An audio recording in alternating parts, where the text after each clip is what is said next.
Welcome to the Law School Toolbox Podcast. Today we're talking about thinking about the future. Your Law School Toolbox hosts are Allison Monahan and Lee Burgess. That's me. We're here to demystify the law school and early legal career experience so you'll be the best law student and lawyer you can be. We're the co-creators of the Law School Toolbox, the Bar Exam Toolbox, and the career-related website Career Dicta. Allison also runs the Girls Guide to Law School. If you enjoy the show, please leave a review on your favorite listening app. And if you have any questions, don't hesitate to reach out to us. You can reach us via the contact form on lawschooltoolbox.com, and we'd love to hear from you. And with that, let's get started.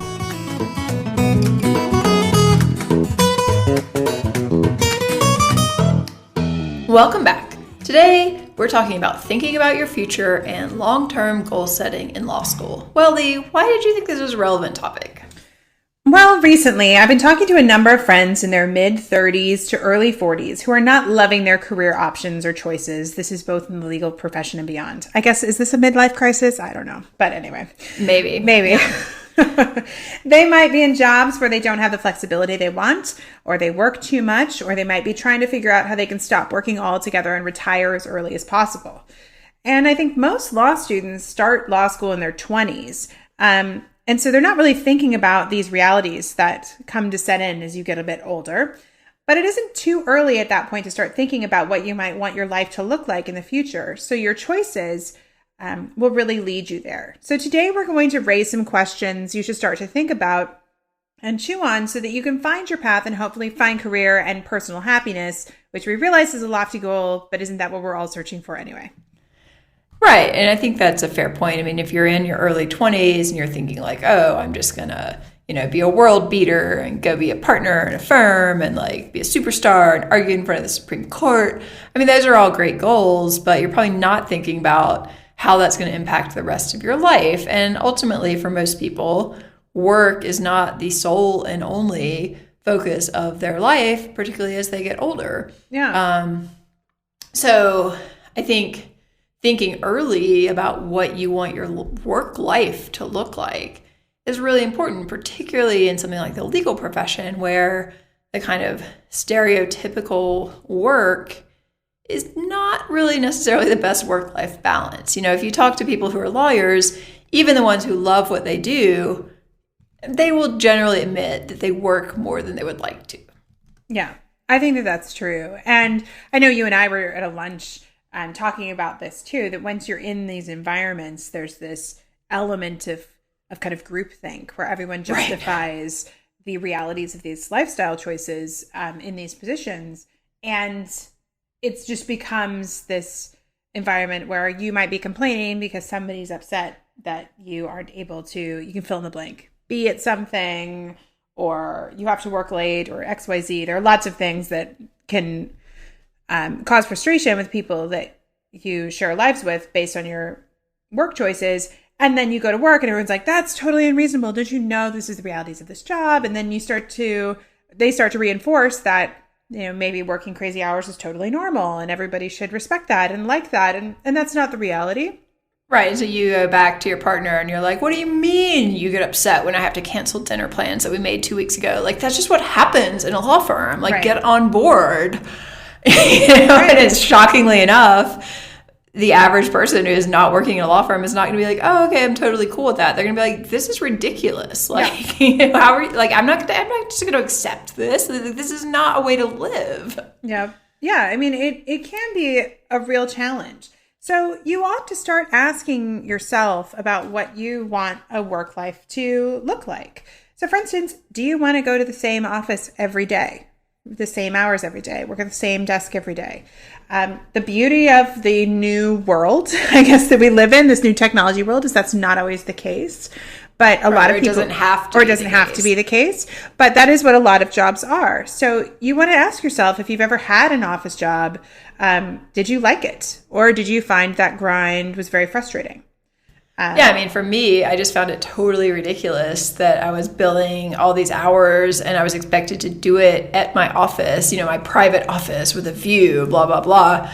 But I was like, this is ridiculous. I don't talk to anyone in the office on an average day except my secretary. Like, why couldn't I be doing this work wherever I want to do it? Right. And it was just like, well, no, you have an office. You need to be in the office. FaceTime.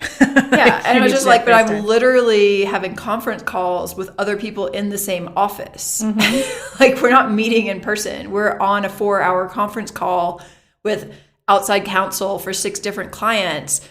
Why couldn't I take this from wherever I want? Yeah. And the answer is like, well, you just have to be there. Yep. And that didn't work for me. So I left. Yeah. You also want to ask if you want to have the ability to work remotely. I mean, one thing oftentimes law firms do, and I think they're getting better about this, is they have the technology to support lawyers working outside of the office. But some firms or jobs don't allow that. And so when you're job hunting and you're talking to people, you should ask if working remotely is something that is important to you. Learn about those realities, but also make sure that the job choices that you're making are going to allow you to do that. Yeah, and I think oftentimes it depends a lot on who you work for. True. So in theory, this organization might be like, oh yeah, we totally support work-life balance. We want you to work remotely if it works for you, blah, blah, blah. But then you run into a boss who's like, I want to be able to walk down the hall and ask you a question at any moment. Mm-hmm. So if I'm in the office, you need to be in the office. Like, that's really not that uncommon. Yeah, I think that that's very true. Work travel is something you probably want to think about. I have had jobs, and I know you have too, Allison, where you had to work and travel, and work travel is not so glamorous. Well, when we do it together, Allison, yours and mine, work travel is like super fun, but corporate work travel turns out, although it can have its fun moments, can become a grind, especially if you have to do it on a consistent basis. Yeah, I mean, if you're planning on being, say, a trial attorney, the reality of that lifestyle is you may be holed up for weeks or even months in some random hotel in some random location because you're at trial. Right. And that's just the way it is. Like, I was a patent litigator and all of my cases were in Delaware, which actually was lucky because the only other place they would have been probably was the Eastern District of Texas, which is a lot worse. But, it's very hard to maintain any sort of normal life when you are literally living in a hotel for 3 or 4 weeks at a time and working 20-hour days. Yep. That's not really conducive to your other relationships really continuing. Yeah. Because you're just not there. No. And work travel is a grind. Hotels get old.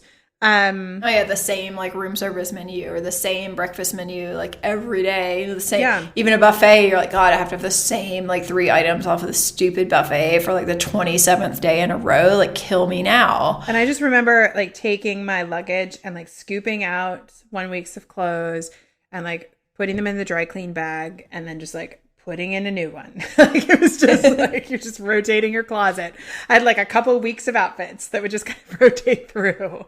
Yeah, I mean, it's kind of fun for the first time that you send, your work shirt to housekeeping in the hotel because you've been extended by a week. But by like the 4th time you do it, you're like, God, I've really been here for a month already. Like, I'm wearing the same clothes every other day. Like, I need to go shopping and I don't have time to go shopping. Yeah. So you need to think about whether or not that type of work travel is something that interests you. Are you going to be asked to go to a lot of conferences? Are you going to be asked to do speaking engagements? Are you going to practice the type of law that requires you to do trials in very specific locations? So think about it. If it doesn't sound awesome to you, if you really like being at home, with your pets and having a consistent lifestyle at home, then make sure when you're thinking long-term and learning about your different job choices that consistent travel for work is not part of that.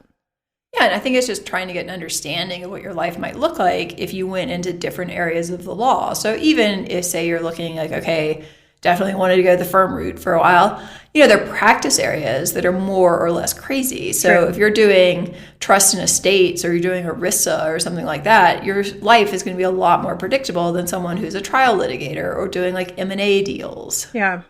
Because these are things that are inherently high pressure, high stress, high time commitment, unpredictable. And some people thrive in that environment. And if that's you, fantastic. But if that's not you, you probably want to think through this now rather than just being like, oh, it'll be so glamorous. I'm just going to do corporate. It's like, well, what do you mean by that? Right. Yeah. Do you want to have a flexible work schedule? And what does that even mean in the different jobs? Almost anyone is like, yes. I know everybody wants one, but what do they actually look like? That is something that you want to talk to people about in these different types of areas of the law that you're interested in going into. I mean, sometimes flexible work schedules can mean some people job share, or some people work 4 days a week, 10 hours a day. Some people can kind of set their own schedule. Some people can leave early if their kid has something that they want to go to. Some people say they work part-time, but they actually work full-time hours. So you have a lot of different realities that you want to learn about. And I think this is one of the great areas where you can learn about what different people are doing that might sound attractive to you. If you want the opportunity to work from home most of the time, so you can take your kids to school and pick them up, then what are the job opportunities where you can work from home? Turns out there are a lot more than a lot of people think there are. So you just have to learn about these different career paths and decide what's going to be important for you. Yeah, and I think there are companies that are springing up to try to facilitate lawyers having more choices about how to work. I know one, I guess they're still around, was like Axiom Legal, where people can sort of set their own hours and they can do it more on a project basis. So maybe you work intensely for 3 or 4 months and then the project's over and you take a break. That's another sort of flexibility is, do you want to go all in for a while and then take time off to travel, or, have the summer off with your kids or whatever it is. There are lots of options, but they're probably not the first ones that are presented in the kind of standard legal profession, unfortunately, which tends to be very in the office, lots of hours, lots of face time, and not a lot of flexibility. Yeah. Also, do you have any interest in becoming an entrepreneur? This could be creating your own business in or out of the legal field, or even owning your own firm. One way to control a lot of elements of your work life is to be your own boss. We have friends that run virtual law firms, or have created all sorts of different work situations for themselves. But you have to want to be an entrepreneur. And this is no judgment. A lot of people don't like a lot of the realities of being an entrepreneur, which is you typically have to sell work. That usually is part of it. Yes. You have to be willing to learn about a lot of different business related things like accounting and promotions and management of an office and HR and a lot of different things. Now, if you like learning a lot of different things and want to get into all of that stuff, then I think it can be really great. But you should ask yourself whether or not any of those things are of interest to you. And if they are, you can start educating yourself on some of this stuff now. Even if you don't immediately start a business or a firm out the gate. Absolutely. I mean, there's basically nothing you can't learn on the internet at this point. It's true. You can take a basic, like how to start a business course on the internet, probably for free or minimal amounts of money. I think, this is one of those, like, you've got to know yourself type of situations, because most people who end up being entrepreneurs look back and say, gosh, I probably wasn't like the greatest employee. I mean, I willingly admit I was not. I mean, of course people liked me. I did good work, whatever. But ultimately I was not probably the most stereotypical, like, good employee who just took direction and went to their office and did what you told them to do. I was always like, oh, but what if we did it this way? What if we did it that way? What if we automated this? I mean, you can imagine the reaction in a law firm to like, well, what if we automated this? They're like, are you joking? Like, do you understand the business model? No, we're not automating this. But, when you're running your own business, you're like, let's automate everything. Right. We spend a lot of time talking about automation in our business. Yeah. I mean, even a law, but it's possible to do that as a lawyer too. I mean, a friend of mine who runs a solo practice emailed me the other day to say, well, my admin decided to quit. Can you help me automate their job? And I was like, yeah, probably. Like, what do they do? We can probably automate some of it. It's true. So, I mean, she's an entrepreneur and a lawyer. So that's kind of best or worst of both worlds, depending on how you think about it. Yeah. But you should learn about it. Talk to people, learn, read interviews online, listen to podcasts. I mean, I think that's one of the great things about podcasts. People are oftentimes talking about their choices and what they've done. Read books, but learn about different entrepreneurs and see if what they are doing sounds of interest to you. Because if it's not, then that's not the path you want to take. So don't make those choices. Exactly. I think just know, the more you can figure out like, oh, this is what's, I value this or I value that. Like, I might be a person who values novelty over stability, whereas someone else in a different scenario might say, I have 3 children and a family to feed. I value stability more than I value novelty. Right. And those are all totally fair choices. It's just they're different. Yep. I think another thing that lawyers and people in law school really need to think about is what kind of stress level are you okay living with, basically. Yes, definitely. Because it's inherently a stressful profession, but some areas more than others. For sure. I mean, litigation is typically a high stress area. Different types of practice areas, oftentimes family law, which I guess can be litigation. It's very contentious and can be very stressful. There are different types of stress too. True. People who do public interest work, say you're doing like death penalty defense work or something like that, to me sounds unbelievably stressful because of the stakes. Right. Or you're doing immigration law or asylum cases or whatever it is. I mean, it's like these are people's lives at stake. Whereas it's like, okay, if you lose a patent trial, like nobody's going to die. Yeah. And you have to really be okay with living with that stress, or at least learn enough coping mechanisms that you don't completely burn out, because that can be bad for you and not good for your clients either. So you have to think about that and think about how you function under stress. Law school is stressful too, so you can use that as a great testing ground, and try and learn coping mechanisms if you want to do something that is typically considered more high stress. But you need to be able to make sure that you know how to function without falling into all of the traps that lawyers do about substance abuse and depression and things like that. Yeah, absolutely. I mean, a friend of mine that I worked with wrote a really interesting series for the Girls Guide site on her transition from leaving big law and also leaving litigation. And she's a smart person. She went to Yale Law School. And she said, no one ever asked me how I felt about conflict. Because if they'd asked me, I would have told them, I don't really like it. So how in the world did I end up being a litigator? She's like, I feel like either I should have thought of this or someone should have asked me, like, do you want to be in conflict all the time at your job? Because she's like, I would have said no and probably would have gone down a totally different path. And, she went in-house and continued practicing and is much happier. But it was just interesting, this thing that seems so obvious that no one really thought about. Yeah. That's a really good point. You got to ask those questions. I luckily did have a professor who asked me if I like conflict. And you said yes? I said that I was okay with conflict. I don't know. You know me pretty well. Do you think I'm okay with conflict?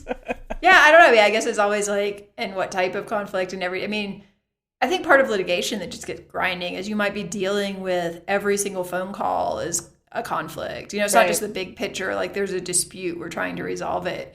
It's like people are fighting all the time about all kinds of crazy things. And, every time you pick up the phone, do you want to be afraid that it's your opposing counsel who's going to yell at you about some deadline or something? Right. It gets draining. Although some people love it. I worked for a partner who's like, what are you talking about? Like, I love this stuff. Like, bring it on. I just want to win. I don't care if it's a win on a deadline. I was like, you're crazy. But that's why it's important to ask yourself these questions, because everybody is different, Yeah, and he was happy being a partner, and good for him. Yeah. I think trial attorneys do oftentimes really kind of just get off on the intensity of it. And he's like, my clients are just like a pathway for me to win. I was like, that seems really nuts to me. But if it works for you, I guess it works for you. Yeah. So if you want to do that for a life, if you want to be a district attorney and spend most of your time in court, and if you want to be a litigator, you should talk to other litigators, find some that are happy, and see what really drives them and what they enjoy about it. See if there's a personality match there. Yeah, it's true. It is really true. Because a lot of this really is like pattern matching. There are lots of different ways you can be in the legal profession, and it's really pattern matching, like what is okay for you. I have a friend who does family law, and she's pretty happy doing it, but she said, it's really funny when people come to me and they complain after they start doing family law, like, gosh, I'm just dealing with people who are so emotional all the time. And she's like, what did you think you were getting into? Yeah. These people are in the middle of a contentious divorce. Of course they're emotional. Like, if you didn't want to deal with that, you should be in a different area of law. Like, that's what I find interesting. Yeah. It's very true. So you also need to think about how much you're willing to work. And that's something I think oftentimes we don't really appreciate. And in the law marketplace, oftentimes in the private firms, you talk about the billable hour. But you really need to start thinking about like what those hours look like every day and how many hours you're willing to be in the office and how many hours you're willing to work. And are you willing to work weekends? Are you willing to work nights? Or are you okay to do that for short periods of time? Do you really need to be able to make time to go to your CrossFit class or to your yoga class in the evenings, or you don't feel like you function as a person? Then you want to think about making job choices and career choices that are going to allow you to do that kind of stuff. Yeah, absolutely. I mean, it's one thing to think, oh, I could build 2,000 hours a year, a month, no, a year. A year. You know, that doesn't sound too bad. It's only basically 40 hours a week. Like that's a normal work week, but that's not the whole time you're in the office, No. you know, so. Billing 8 hours a day is actually pretty challenging. Well, it's also just draining. Like most people cannot work consistently that much at a high level of production. And, you know, 8 hours a day billing is literally like minimum at most firms. Yeah. You know, and so you get into the zone where it's like, okay, 8 hours a day might be fine. 9 might be like not that bad. 10 hours every day is starting to really push it. Add in some nights and weekends. And pretty soon, you know, most people are fairly unhappy. Yeah.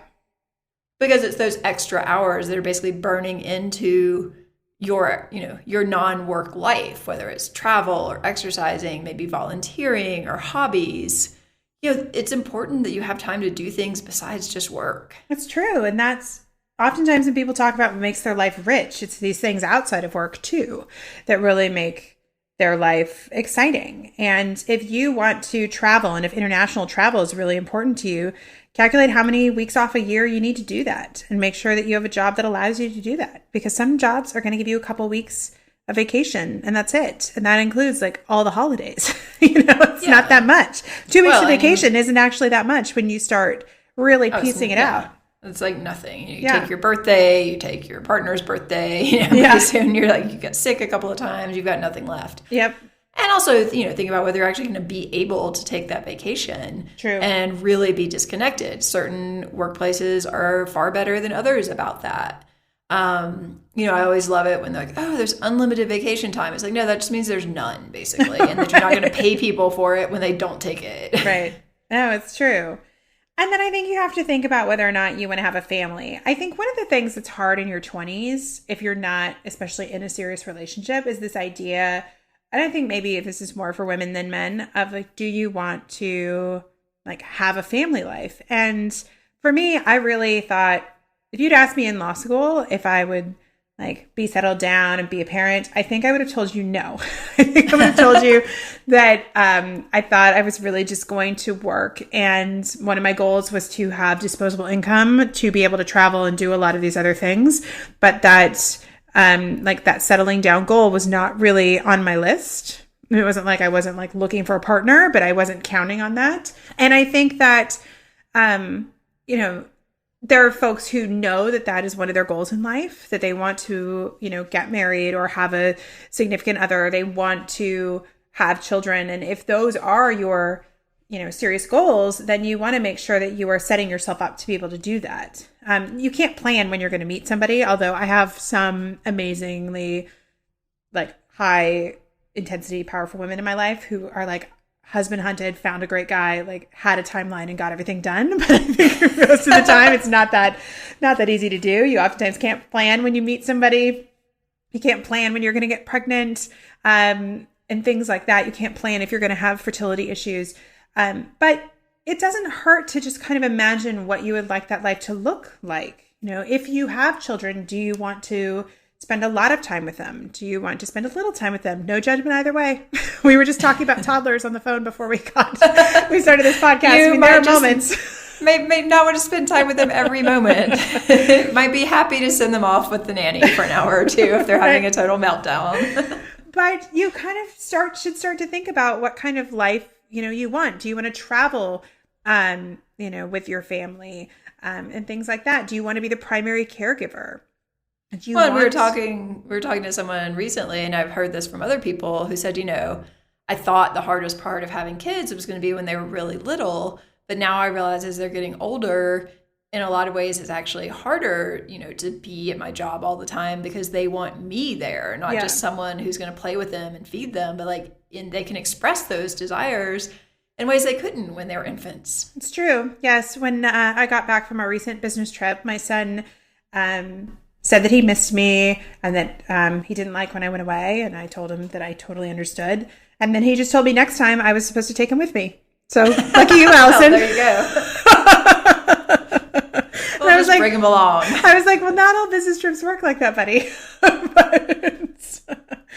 But I mean, the reality is your children are going to have opinions about whether you're there or not. Yeah. And that's just the reality. And so, yep. Yeah, I mean, obviously you can't exactly predict all of this, but I think you can sort of set yourself up in ways that make it more or less likely that you're going to have flexibility and still have enough income to be, to have the sort of family relationships that you might want to have. And just a side note for the ladies listening to this podcast, one of my pet peeves around family planning issues is how flippantly folks discuss the ability we have to control things like fertility. So just freeze your eggs. You'll be good to go. So most people don't understand that that's actually a really intense medical procedure that and very expensive. Is very expensive and that has consequences about then how you conceive later in life, which is also very expensive and a complicated medical procedure. And none of these things are flippant solutions to very challenging problems.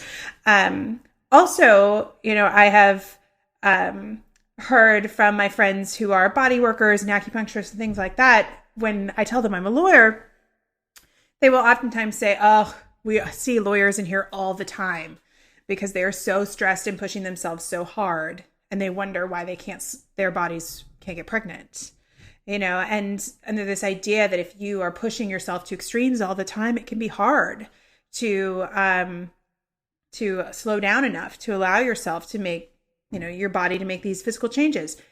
This is not to be negative about this. There are plenty of lawyer moms out there making beautiful children, but the reality is it's not as simple and clean cut as I hear sometimes flippantly discussed. And I went to a talk a couple of years ago where I heard somebody tell a group of 20-year-old women that now that you can freeze your eggs, you don't have to be concerned about fertility issues in your career anymore. You can just delay getting pregnant and there are no problems with that. And I was literally smoke was just coming out of my ears because I think that is a great option for people to consider, right. But it's definitely not a cure-all. I mean, I have friends who have done it. No, I have friends who've done it and they're like, this is no joke. Right. This is hard.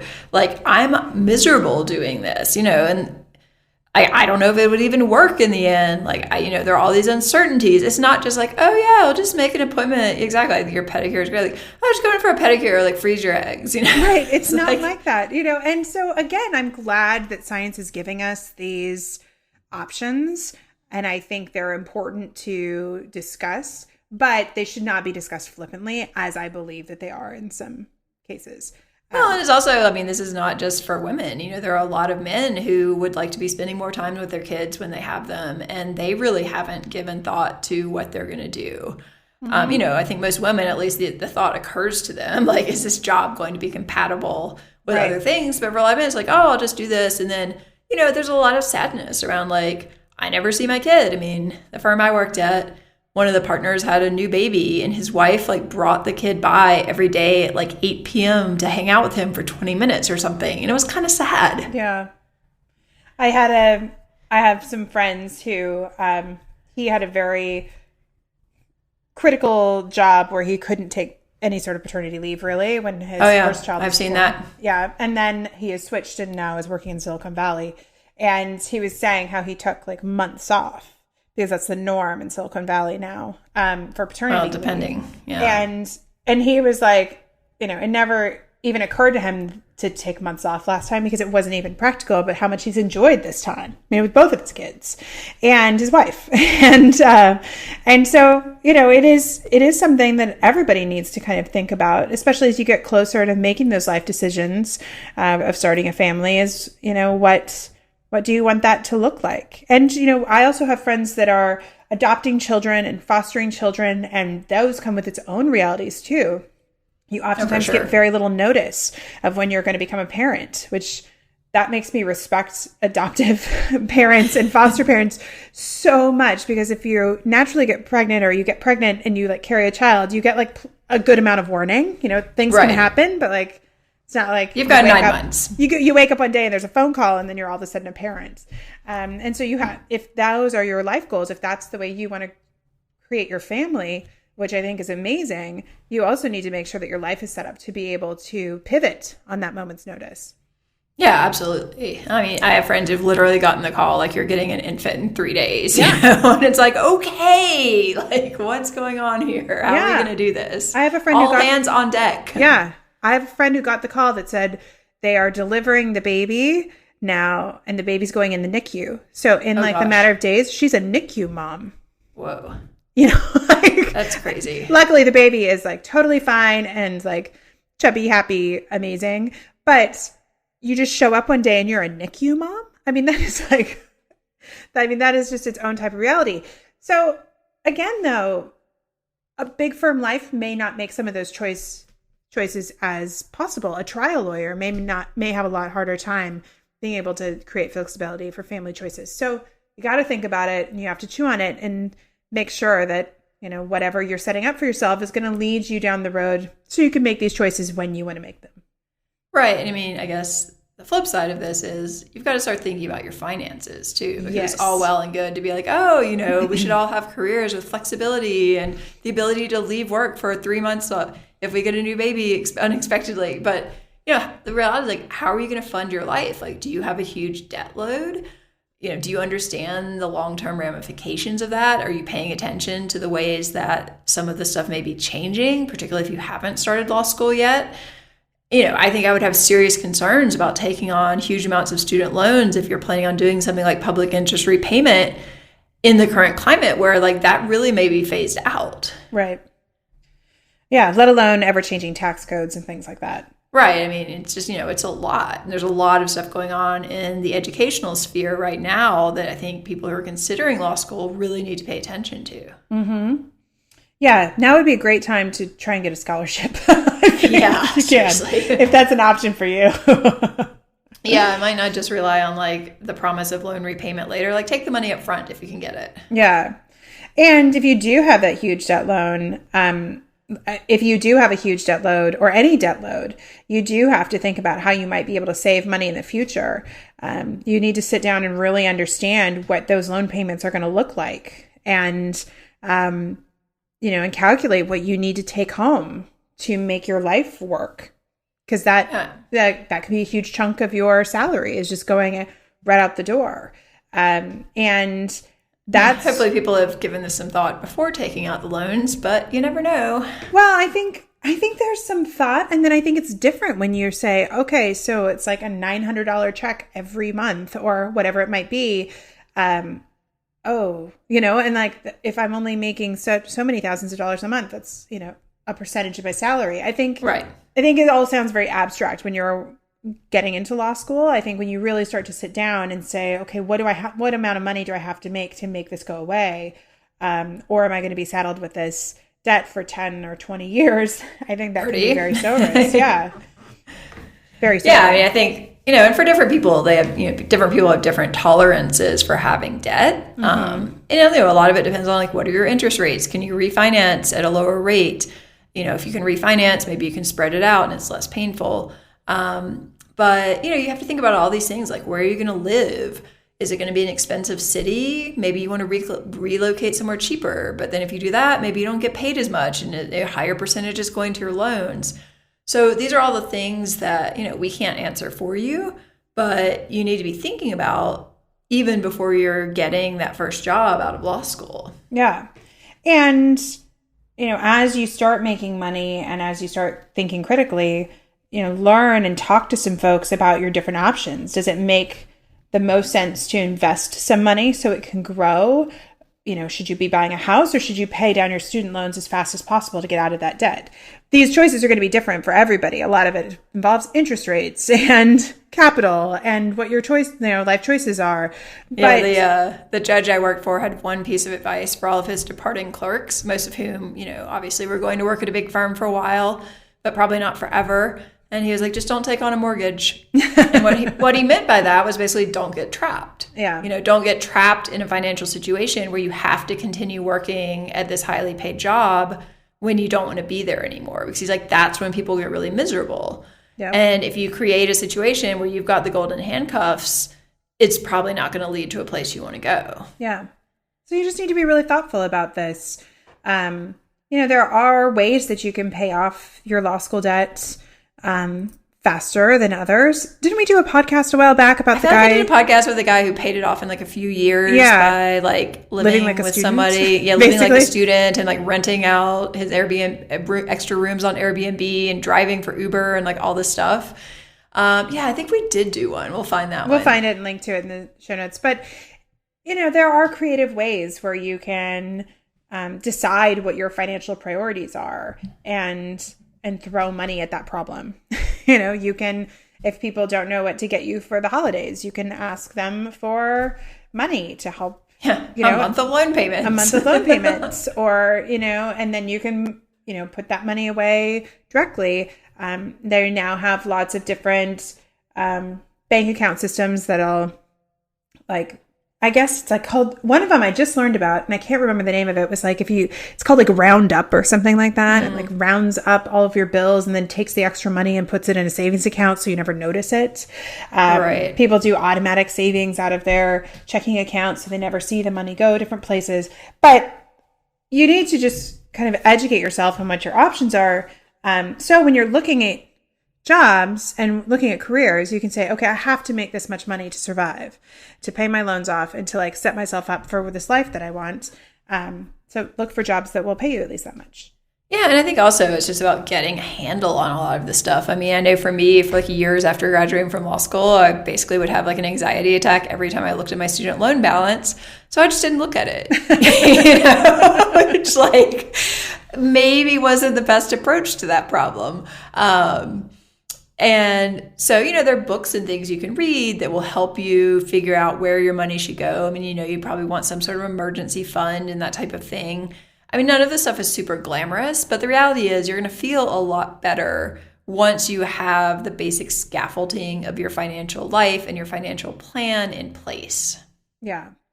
Another thing that some folks are finding that really resonates with them is the idea of a more minimalist lifestyle. Living in a smaller house, only having one car, taking part in the sharing economy. Some people find that really resonates for them, or some people still really want kind of the suburban dream of the big house with 5 bedrooms and multiple cars. And there's no judgment about that, but it's good to just learn about different ways that people are living, because you might find that you don't even want a lot of the stuff that you end up spending money on. I know, Alison, you talk about when you traveled and then when you first went to Mexico that you really realized all this stuff you didn't need. Oh yeah, I have, untold amounts of stuff sitting in my garage in San Francisco. Like an entire wardrobe is basically like in, a portable closet in my garage. I haven't worn those clothes for years. Yeah. It's like how much money is hanging in that portable closet? Like a lot. Mm-hmm. And it just really makes you realize you don't actually need that much stuff. And, all this stuff we have can sort of become a burden at some point. I think just we're so steeped in like a consumerist culture in the US of just like advertising. Buy. It's going to make you happy. Like buy this thing. And when you kind of take a step back, and I think particularly if you live in a different culture for a while, it doesn't have like that intensity. You just realize, wow, like there's a lot of pressure to buy stuff that maybe I don't even want or need. Yeah. I think there's some interesting stuff being written about this in a lot of different elements of living, whether it be in a simpler home or, spending more money on experiences instead of stuff. There's a lot of interesting stuff, especially for women, about culling your wardrobe and really spending less money on clothes and how it makes women a lot happier sometimes to wear the same clothes over and over again and not stress as much. And like, definitely, I like shopping for clothes, so I'm not throwing any stones, but I can't stand it. So I have literally 8 black tank tops in the same color that I just wear every day. So, but I think you have to learn about what, makes sense to you and what excites you, and then start to kind of allocate money towards that stuff. I think. Yeah, and some of the minimalist stuff has a little bit of like a privilege component to it. Like, for sure. I'll just like get rid of everything in my house and live in this tiny apartment, but I could always buy it again if I want to. Right. That's So not really what we're saying. We're saying don't buy it to start with. Right. Yeah. Buying things multiple times is not a good plan, but borrowing can be a very powerful thing.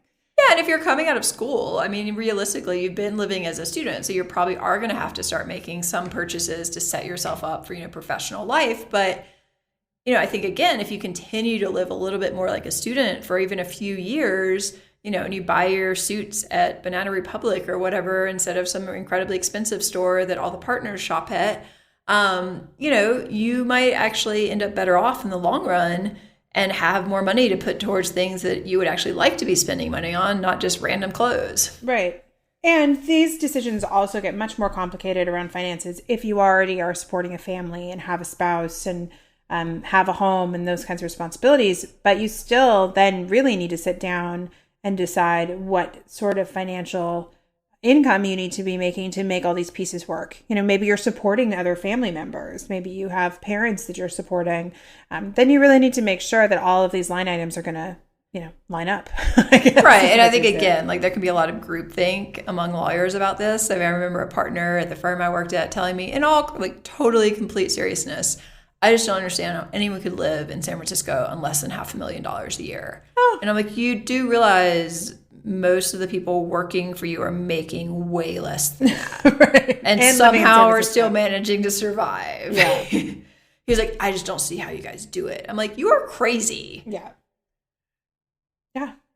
But that was just like, I'm struggling to get by on $500,000. It's just like, okay, this is not normal. Like this is crazy. Yeah, that is a crazy privilege. And that same person came to me when I left and was like, you've got to tell me how to do it. I have to get out of here. I'm miserable. I'm like, it's pretty easy. You just quit.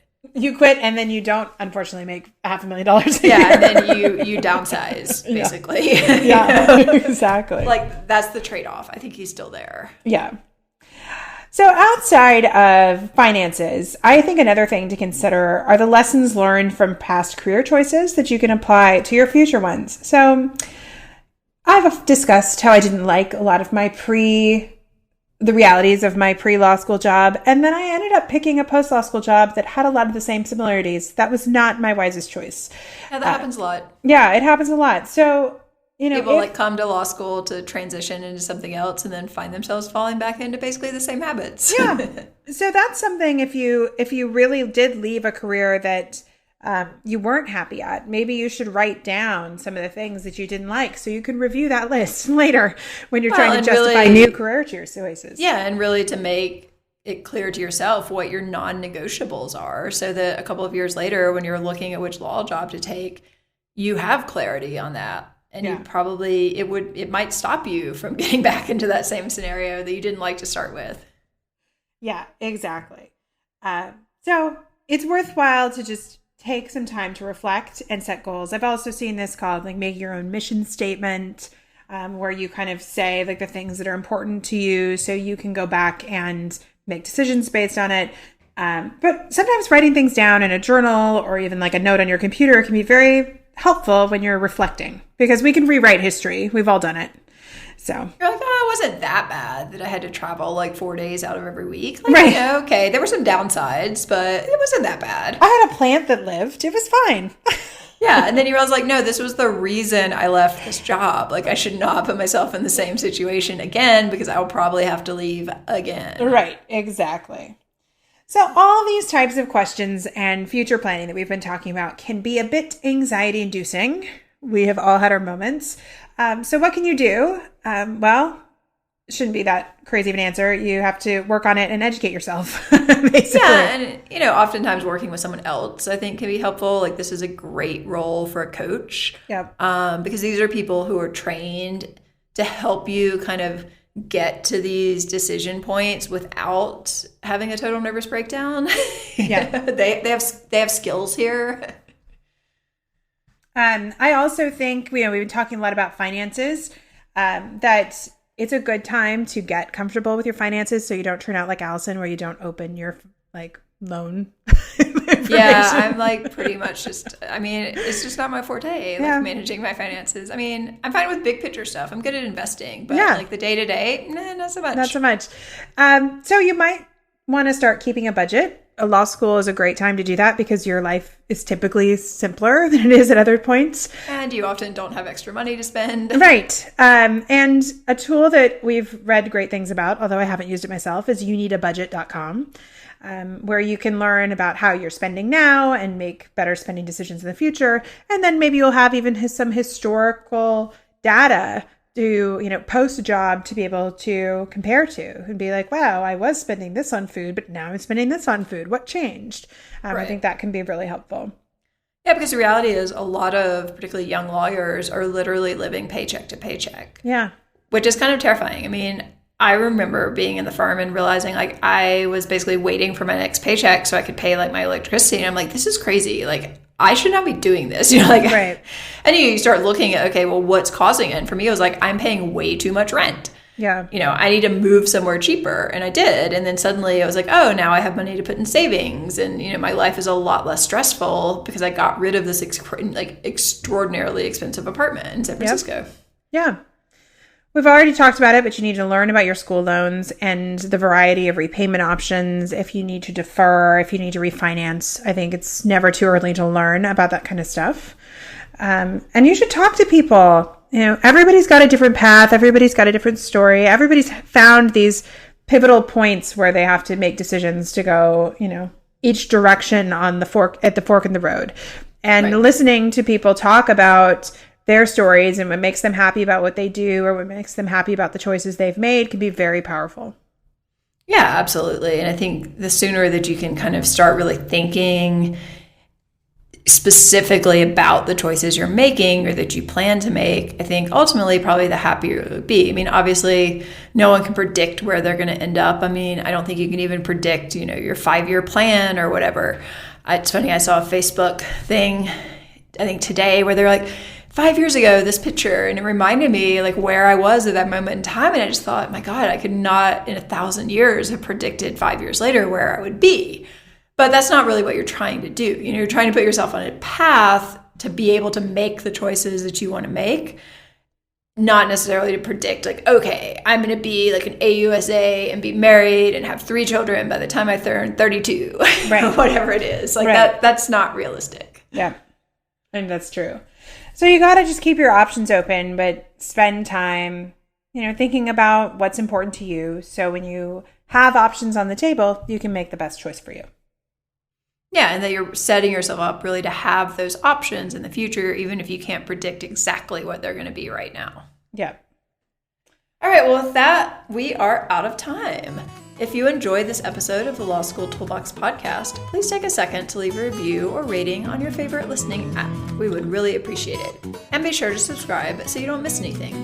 If you have any questions or comments, don't hesitate to reach out to Lee or Allison at lee@lawschooltoolbox.com or allison@lawschooltoolbox.com. Or you can always contact us via our website contact form at, you guessed it, lawschooltoolbox.com. Thanks for listening, and we'll talk soon.